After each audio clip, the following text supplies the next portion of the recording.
What if I told you the most exciting genre in gaming right now has nothing to do with shooting, looting, or open world chaos?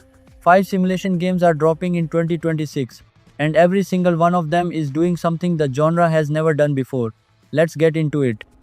Bus Simulator 27 is being built by Simra, the same team behind Taxi Life, and they are bringing Unreal Engine 5 to public transit, which sounds ridiculous until you see what that actually means. We're talking 1-to-1 scale city generation. Felicia Bay, a fictional sun-soaked region inspired by southern Europe modeled at real-world scale. Every route, every stop, every traffic jam rendered at a fidelity this genre has never touched before. The fleet is the biggest in franchise history, returning iconic models alongside brand new licensed buses. That's a collector's loop built straight into the garage. But the thing that completely reframes this game: 4-player co-op. Not just driving together, running a company together, shared budgets, divided responsibilities, someone managing schedules from the office while you're physically behind the wheel of a bus that just blew a tire in rush hour traffic.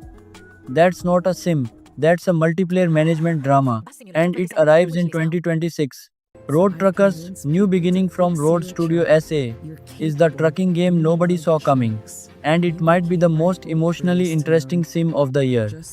You're hauling cargo through Rico, a devastated region in South America, and every load you deliver physically rebuilds the world around you. Bridges get restored, roads reappear.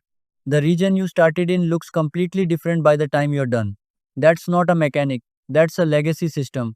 The world changes because of you specifically. Layer on top of that granular mechanical engineering. You're replacing brakes, swapping suspension. Every part choice changes how your truck actually handles on the road. This isn't cosmetic customization. This is engineering with real consequences.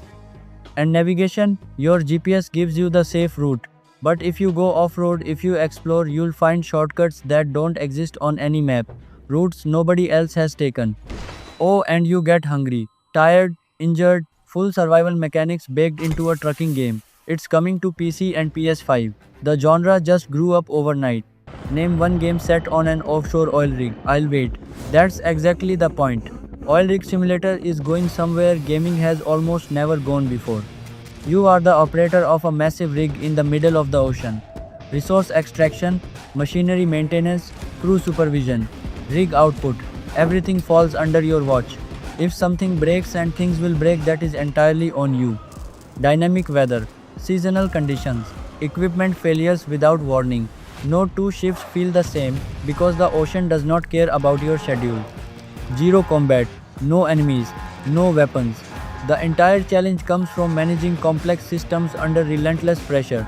That is so much harder than it sounds, and so much more satisfying when it works. Steam Q3 2026, one of the most unique settings in simulation history.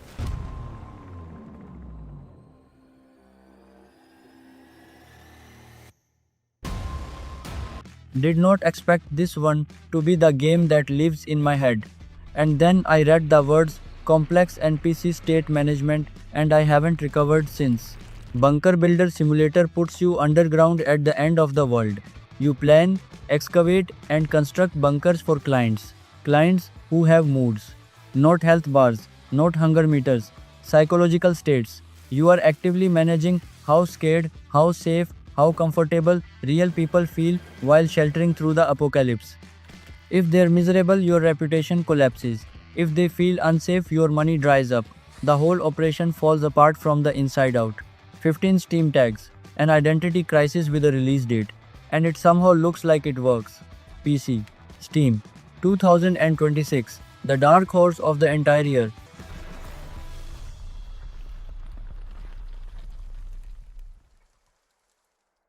And then there's this one developer, 3 years of solo development, a city builder trying to simulate actual society. City State Metropolis is the third game from indie developer Andy Stark, and the scope of what he's built alone is genuinely hard to process. No grid, build districts of any shape, anywhere, any size.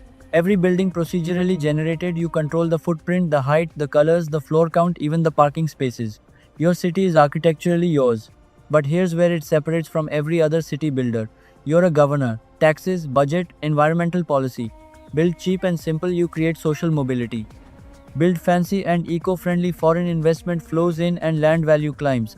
One bad financial decision and you go bankrupt. There is no single winning strategy, just trade-offs with real consequences. This game models gentrification, urban decay, income disparity, a crowd-based simulation supporting over 1 million citizens on regular hardware, built by one person. Early access hits Q2 2026. Full release adds rail, subways, universities, slums. 3-hour soundtrack inspired by SimCity 4. Keep your eye on this one. 5 games, 5 completely different worlds, and every single one of them is asking a version of the same question. What does the world look like because you were in it? A city rebuilt by your deliveries, a rig kept alive by your decisions, a crew sheltered by your architecture, a city shaped by your policies, a company built by 4 friends behind the wheel. This isn't the simulation genre playing it safe. This is the simulation genre evolving in real time. 2026 is going to be a landmark year. All 5 of these are on my radar and I'll be covering every single one as we get closer to launch. Drop a comment which one has you most interested and subscribe so you don't miss it. Until then, keep building.